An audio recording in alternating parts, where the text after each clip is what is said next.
Hello, my name is Ruth Davis, Director of Call for Code. I'm excited to be a part of the Digital Developer Conference, Data and AI. We're going to talk today about Call for Code. Call for Code was the brainchild of David Clark of David Clark Cause. He envisioned leveraging the skills of the over 24 million global developers to address society's most pressing issues. But to bring his vision to life, he needed a partner, one with cutting-edge technologies and also passionate about tech for good. So enter IBM.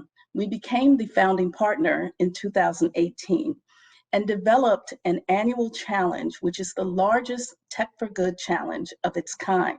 Call for Code inspires the 24 million developers to come together with problem solvers to address the world's most pressing issues. And because we focus on humanitarian issues, along with IBM and David Clark Cause, the United Nations Human Rights Organization became our charitable partner.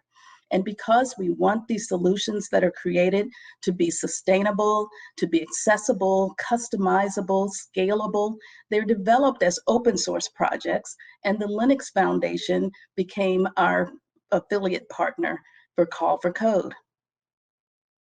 Now, to date, since 2018, when Call for Code started, over 400,000 developers and problem solvers have come together to create over 15,000 applications.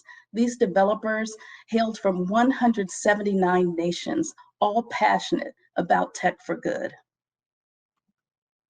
As we look at our progress through the years, we began in 2018 with a focus on natural disasters.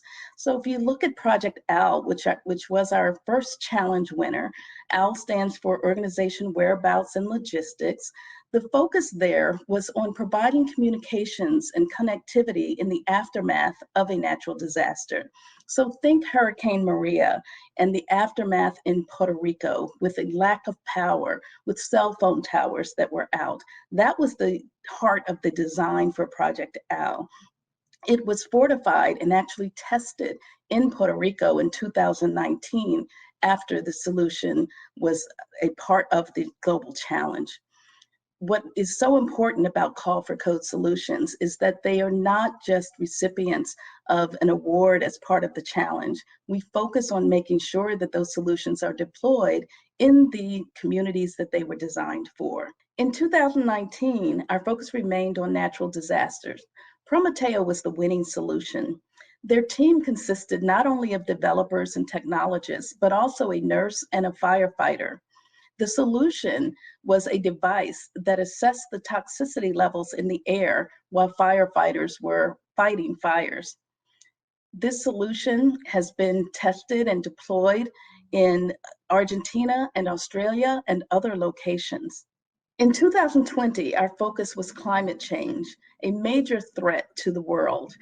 The winning solution, Agrily, developed an app that can be used by rural farmers that rarely have access to the technology to help them figure out what crops to plant and where. Leveraging weather company data and predictive analytics, this tool has already been in the hands of over 500 rural farmers in Mongolia and India and Brazil.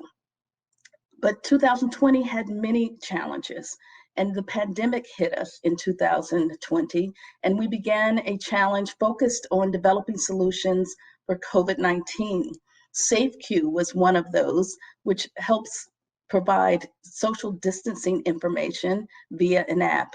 And again in 2020, at the height of social unrest, IBMers and Red Hat employees had an internal Call for Code challenge and developed a set of solutions leveraging open source technologies to help combat systemic racism called Call for Code for Racial Justice.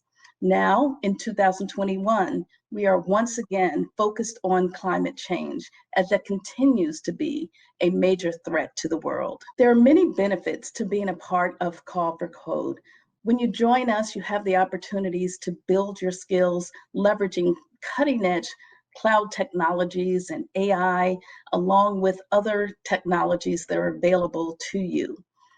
We also continue the focus on social good, leveraging your skills that you're building not only for yourself, but for society. And the community that is a part of Call for Code is like none other.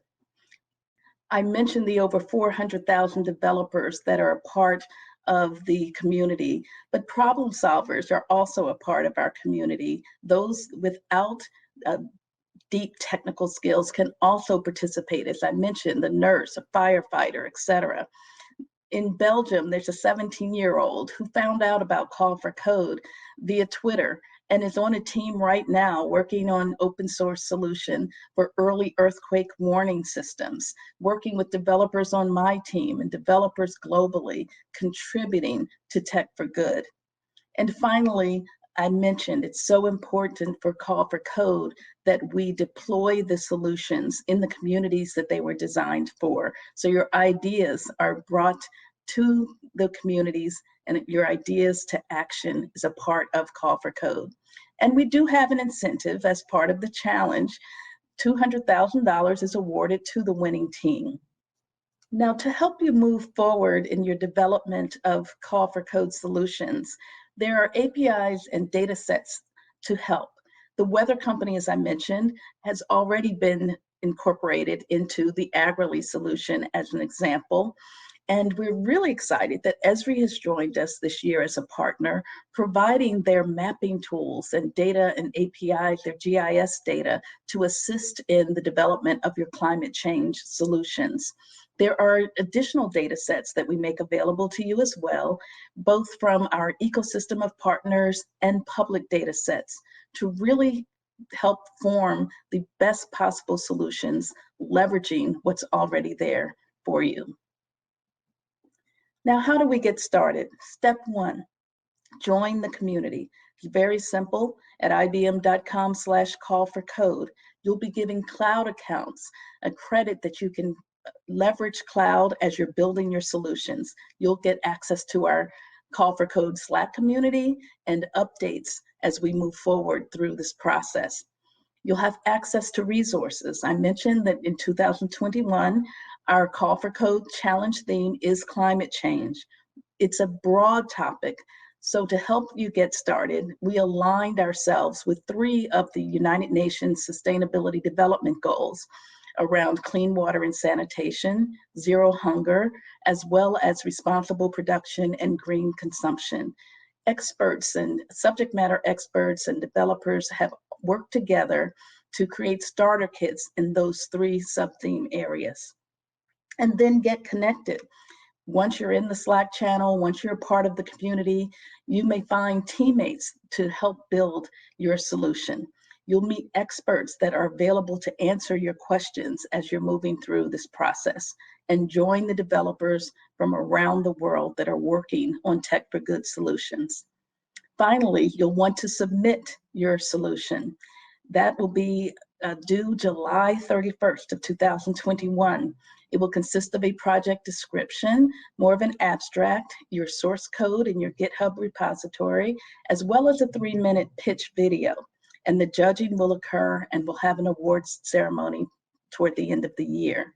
Now, in addition to participating in the annual Global Challenge, there are many open source projects, as I mentioned, available on the Linux Foundation platform, accessible through our Call for Code community, and you can contribute directly to those projects as well. So we ask you to commit to the cause, push for change, and answer the call. Join us as we make a difference, leveraging our skills, leveraging data and AI for Tech for Good. Thank you.